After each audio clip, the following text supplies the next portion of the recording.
ভগবান চাইলে সবকিছুই সম্ভব, আর না চাইলে কিছুই নয়। আমাকে যে আজ যেতেই হবে, কারণ আগেরবার পক্স হয়েছিল বলে যেতে পারিনি। তাই মানুষের গুঁতো খেয়েও ভিড় বাসে উঠে পড়েছি। শুধু আমিই না, আমার সাথে মা আর পাশের বাড়ির বড় মাও যাচ্ছে। 10 কিলোমিটার আগে থেকেই দেখছিলাম গাড়ির লম্বা লাইন, আর যখন সেখানে পৌঁছলাম মনে হচ্ছিল লোকারণ্যে চলে এসেছি। হবে নাই বা কেন, উত্তরবঙ্গের বৃহত্তম মেলা বলে কথা। এত ভিড় যে আমি হারিয়ে যাব বলে মা আমার ওড়নাটা ধরে রেখেছে। কোথায় এসেছি বুঝতে পারছো? হ্যাঁ, বললাম মায়ের কাছে। দক্ষিণ দিনাজপুরের মেয়ে আমি, মায়ের পুজো আর মায়ের কাছে আসবো না তা হয় নাকি?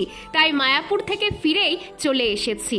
রাস পূর্ণিমার পরের শুক্রবার আমাদের বললা মায়ের পুজো হয়। মায়ের মহিমার কথা সবাই জানে, আমাকে আর বলতে হবে না। সবাইকে ভালো রেখো মা, তুমিও ভালো থেকো।